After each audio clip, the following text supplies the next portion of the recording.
Good to be with you from the Middle East. I'm Tony DeCopel. The breaking news right now. Day 5 of the war, the U.S. and Israel widening the assault on Iran. And the IDF striking this building near a hospital in Beirut, as residents are told to get out. What the White House is now saying about the state of the fight. Somebody said, on a scale of 10, where would you rate it? I said about a 15. Also developing tonight, an American submarine sinks an enemy ship for the first time since World War II. And for the first time ever, the U.S. fires long-range precision strike missiles in combat. Death and destruction from the sky, all day long. And what now? Iran lashes out and an American NATO ally drawing U.S. firepower in yet another direction. The emotional reunions tonight worldwide as thousands flee the region. And a Lone Star showdown as President Trump says he'll decide who should drop out of a razor-sharp Republican race. And remembering a college football legend, Lou Holtz has died. This is the CBS Evening News with Tony DeCopel, reporting tonight from Tel Aviv. And thank you for joining us on a very busy Wednesday night. Another day of missiles and drones crisscrossing the skies of the Middle East as Iran widens its ring of retaliatory fire tonight, threatening to draw our European allies into an escalating fight. A U.S. warship in the Mediterranean shot down an Iranian missile headed for Turkey, which is a member of NATO. And an attack on one NATO member has the potential to trigger a mutual defense pact that brings others into the fight. And the list of nations involved is already a long one. Since Saturday, at least 11 different countries have fended off hundreds of airborne assaults from Iran, suffering dozens of direct hits, including hotels, airports, and embassies. Tonight, the number of U.S. embassies now closed or suspending operations is at 7 in all. And for a fifth day now, commercial air travel is virtually impossible in this region, leaving thousands stranded, often running for shelter while driving up oil and gas prices worldwide. We have it all covered for you once again tonight with our team of correspondents, including the latest on U.S. evacuation efforts, impacts on the global economy, and new details about what led to the death of those 6 U.S. soldiers in Bahrain. But we begin, as we have nightly, with everything we know about the war right now. As fast as Iran can clean up debris from the last strike, there's a new one. As the U.S. and Israel say, they are carving up the country, dividing targets by region, and producing what the Secretary of Defense Pete Hegseth today described as death and destruction from the sky all day long. We're playing for keeps. Our warfighters have maximum authorities granted personally by the president and yours truly. The U.S. said it had struck or sunk to the bottom of the ocean more than 20 Iranian naval vessels. Among them, this one off the coast of Sri Lanka. Footage released just hours ago showing the moment of impact. A single torpedo launched from an American submarine, the first such sinking of an enemy ship since World War II. Meanwhile, in the skies over Iran, the IDF says an Israeli F-35, in another first, took out an Iranian warplane, as other Israeli jets took aim at Iranian police stations, detention centers, and other parts of its internal police state. The latest sign that the U.S. and Israel hope that what bombs can't do from above, the Iranian people will do from the ground. Effie Defrin is an IDF brigadier general. We don't have aim to change the regime as military, but we want to shake this horrible terror regime.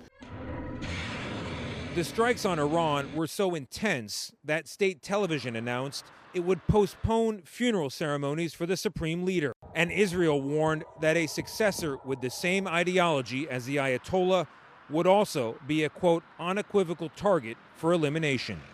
Nearly 800 people in Iran have died so far in the U.S.-Israeli strikes, according to the Iranian Red Crescent.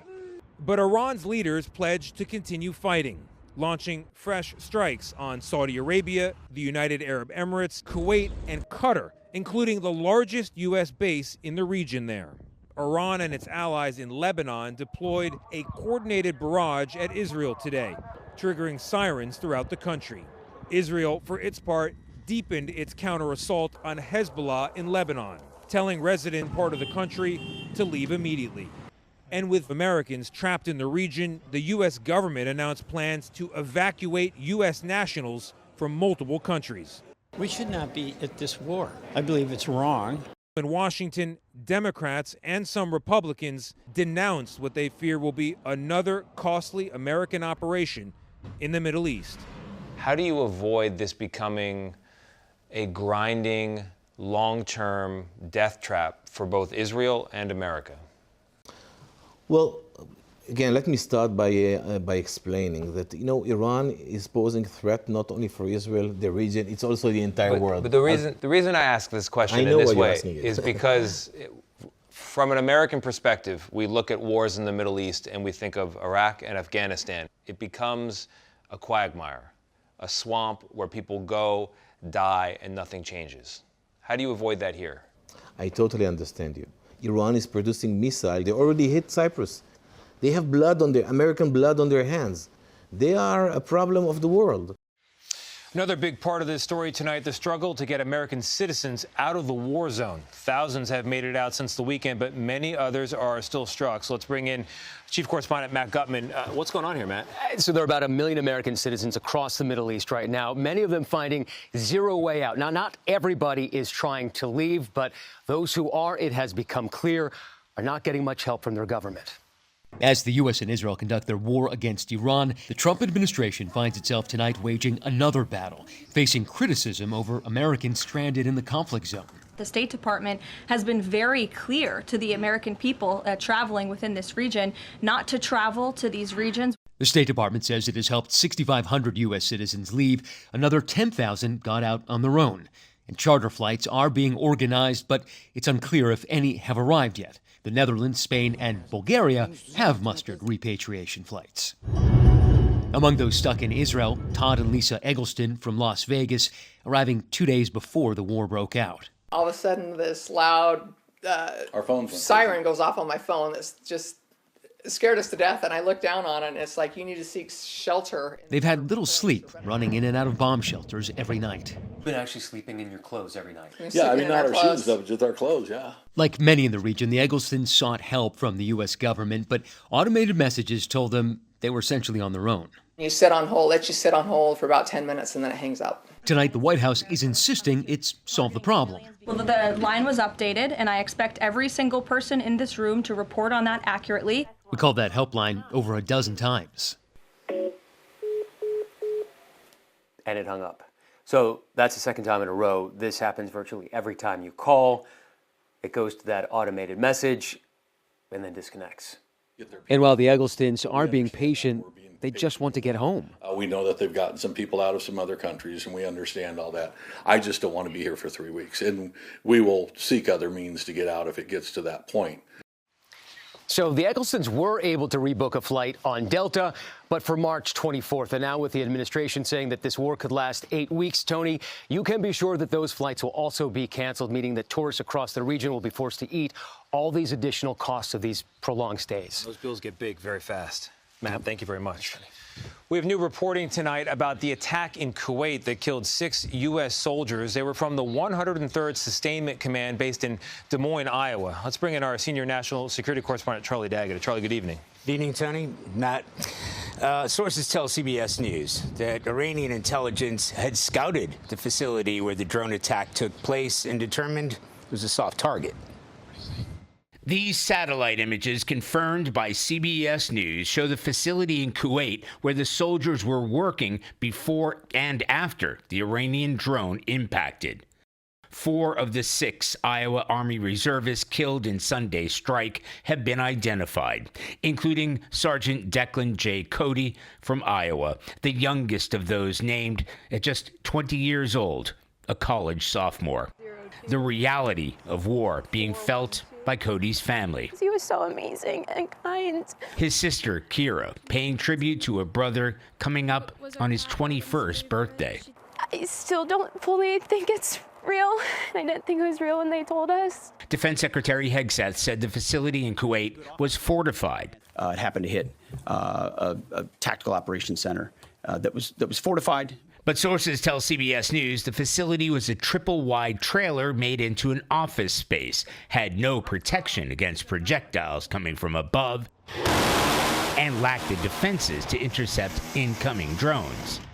We basically had no drone defeat capability, one source told us. Today, Secretary Hegseth argued the vast majority of drones are intercepted. But when a few drones get through, or tragic things happen, it's front page news. I get it. The press only wants to make the president look bad, but try for once to report the reality. The reality is setting in for the Nebraska family of 42-year-old Sergeant First Class Noah Tetjens. A 10-year-old boy doesn't have his dad. A mom doesn't have her husband. The community is in mourning, but we also lift him up in service to the country. This week, the defense secretary and the chairman of the Joint Chiefs of Staff told members of Congress behind closed doors that Iranian drones, like the ones that killed these service members, present a major challenge, and air defenses might not be able to intercept them all. Tony? Charlie, thank you very much. Today, I also sat down for a wide-ranging conversation with the president of Israel, Isaac Herzog, who told me this is a war that the free world should be fighting. You can find that full conversation on our website, cbsnews.com.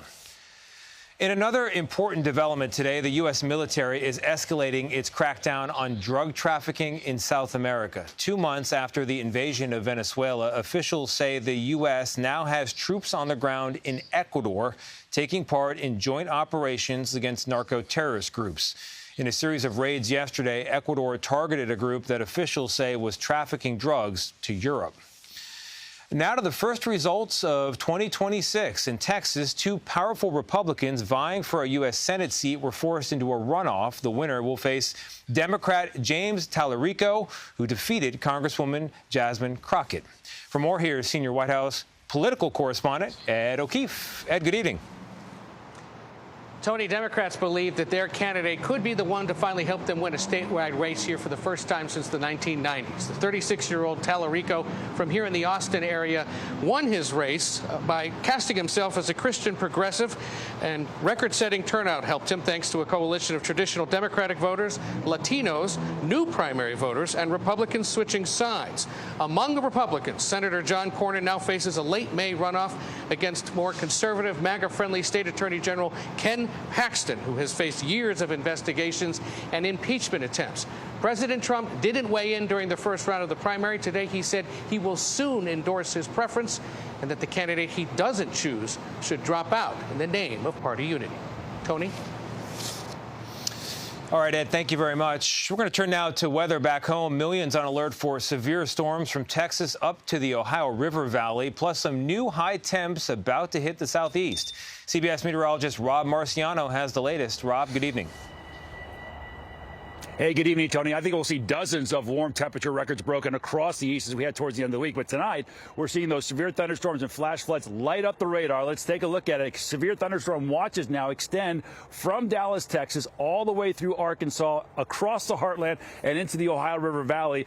Tornadoes possible, wind, hail. We've seen a lot of that. And flood watches for Indianapolis and Cincinnati. They've already seen a lot of rain. This first wave brings the rain and a messy day into the Northeast, but the next one comes out of the Rockies and resets the stage across the high plains as we head through tomorrow, and then an enhanced risk, a level 3 out of 5 risk day expected during the day on Friday. And that once again includes Dallas, Oklahoma City, Tulsa, Tornado Alley, and through here. That could be a rough day, no doubt about it. Ahead of that, the record high temperatures will be building today, tomorrow, and through Friday. 70s for upstate New York and Chicago, 80s into Atlanta. That'll feel good and help melt some of this snow. Tony? All right, Rob, thank you very much. Also tonight, we are remembering a college football legend. Beloved University of Notre Dame coach Lou Holtz has died. Holtz led the Fighting Irish to the 1988 championship and had hundreds of wins during his more than 3-decade coaching career. The Hall of Famer was also known for his big heart, spending his later years advocating for college athletes in need. Lou Holtz was 89 years old. Still ahead tonight from Israel, how the war with Iran is causing gasoline prices to spike. Money Watch correspondent Kelly O'Grady standing by. And a bucket truck burst right into flames. A harrowing escape, all of it caught on video. Stay with us.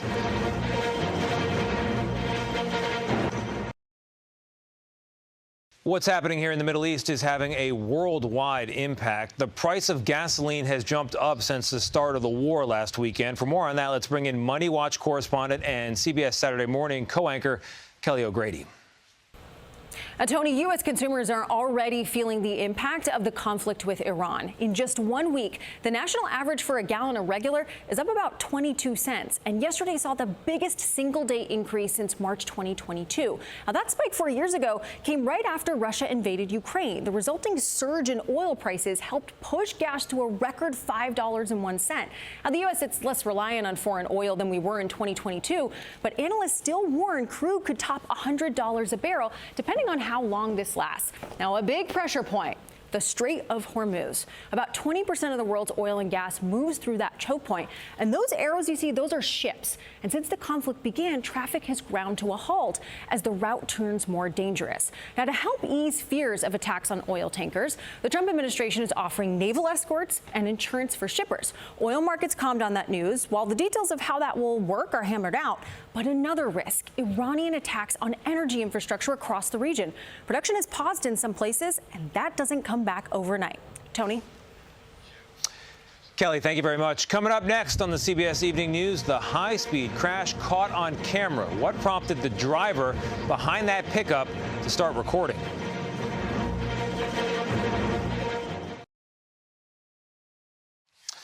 We're back with some of the day's other news. A worker in a truck lift in Baton Rouge was near some electrical lines when the bucket caught fire, leaving this person dangling by a safety harness before falling to the ground with some serious injuries, we're told. Yikes. The Baton Rouge Fire Department has launched an investigation into what happened.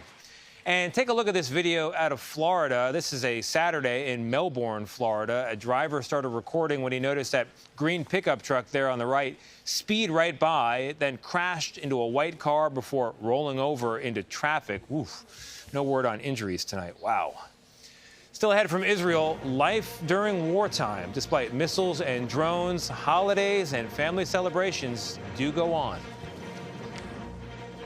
This portion of the CBS Evening News is sponsored by Air Supra. Visit us at airsupra.com. We're back from the Middle East, and across 5 days of coverage now, we've shown you war and all of its terrible consequences. But even at moments like these, of course, other parts of life carry on, refusing to wait for safer times. The Jewish holiday of Purim, for example, which involves cookies and costumes, still went on in Israel, albeit from bomb shelters. Children still got to dress up as superheroes, and in at least a few cases, the wedding still went on. In fact, across the entire region, life goes on in 1,000 improbable ways. Markets remain open in Kuwait and Iraq. Volunteers are still handing out meals for iftar, the breaking of the daily Ramadan fast. And in Saudi Arabia, the decorations are still up, even if the streets themselves are a lot emptier than normal. And it's not ignorance or denial. Everyone knows the trouble they're in, but by carrying on, they demonstrate their humanity, which is exactly the thing that will get us all out of this. We're going to end tonight marking a loss to the CBS News family. Producer George Osterkamp worked at this network for more than 3 decades, often in combat zones from Nicaragua to Bosnia to Baghdad. San Francisco was home, though, and it's where he spent the majority of his career, working with some of our best correspondents over the years. Dan Rather today called him, quote, among the finest television newsmen of his time. Osterkamp died peacefully last night. He was 82 years old. That's another day in America and the world. I'm Tony DeCopel reporting tonight from Tel Aviv, Israel. Good night.